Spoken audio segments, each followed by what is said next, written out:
Salam dəyərli izləyicilər, radiasiya mövzusunda çox vacib bir məlumatı çatdırıram. Amerikanın İranı vurmasından sonra hər kəs soruşur, radiasiya olacaqmı və yaxud da bundan necə qoruna bilərik və radiasiyadan hansı qidalar qoruyur? Dəyərli izləyicilər, videonu paylaşın, hər kəsdən məlumatlı olsunlar və burada üstəgəl işarəsi görünürsə bir dəfə üzərinə vurun və yaxud da YouTube'da, həmçinin Instagramda bizi izləyirsinizsə kanallarımıza abunə ola bilərsiniz. Dəyərli izləyicilər, deməli, radiasiyadan ən yaxşı qoruyan qidalar tərkibində iri və kobud toxumalar olan məhsullardır. Onlar kimyəvi radioaktiv maddələrlə birləşərək yeni toksiki maddələr əmələ gətirir və həmin maddələr orqanizmdən asanlıqla xaric olur.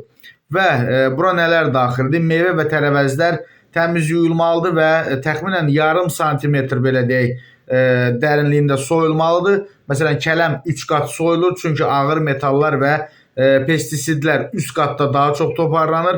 Tərəvəzlərdə həmin toksinlər daha çox toplanır. Bax, bunu yadda saxlayın. Radioaktiv maddənin sorulmasına çuğundur, ərik qurusu, qoz və qabıqlı kartof daha çox mane olur. Həmçinin qara qarağat, nar, üzüm, cəfəri, sarımsaq, soğan və dəniz kələmi radioaktiv maddələrin sorulmasını zəiflədir. Qida rasionuna süd, kəsmik, xama və yağ əlavə edilməsi radioaktiv deməli stronsiumun sorulmasını azaldır və süd məhsullarının tərkibində olan metionun ət və balığın tərkibində çox olur və orqanizmdən radioelementlərin xaric olmasını asanlaşdırır. Yəni bu sadaladıqlarım belə deyək də faydalıdır. Yəni bax, qısası budur.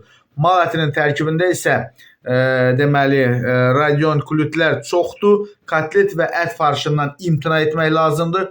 Çünki onlar qızdırılanda deməli həmin bu elementlər artır və ziyanlıdır belə deyək.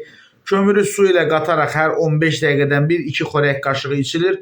Gün ərzində 2 stəkan su qəbul edilir. Bax, bu da faydalı ola bilər və deməli şam və küknar ağaclarının iynələri 1 stəkan, 2 stəkan su deməli qızdırılır və 10-15 dəqiqə sonra gün ərzində çay kimi içilir. Həmçinin 1 çay qaşığı toz ağacı göbələyinin tozu 1 stəkan qaynar suda dəmlənir.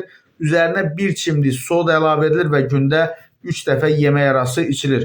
Və 3 litrik balonun 1/3 hissəsi buğda qabığı, qalan hissəsi isə it burnu dəmləməsi ilə doldurulur və 2 saat dəmlənilərək süzülür. Alınan məhlul gün ərzində istənilən qədər içilə bilər. Və ən son 1 ay ərzində 1 çay qaşığı çay tikanı yağı gündə 3 dəfə qəbul edilir. Yağı çay tikanı bitkisinin yarpağı və cavan zoğlarının dəmlənməsi ilə də əvəz eləmək olar və bunlardan hansını eləyə bilsəz faydalıdır. Bəzi adamlar gəlib yazacaq ki, elə bu boyda şey ala bilirəmsə filan. Xeyr, burada elə belə deyək, reseptlərdə elə bir məsələlər var ki, onun 50 qəpik belə deyək qiyməti var. Və videonu paylaşın, zəhmət olmasa dəstək olun ki, hər kəs bu məlumatları ala bilsin.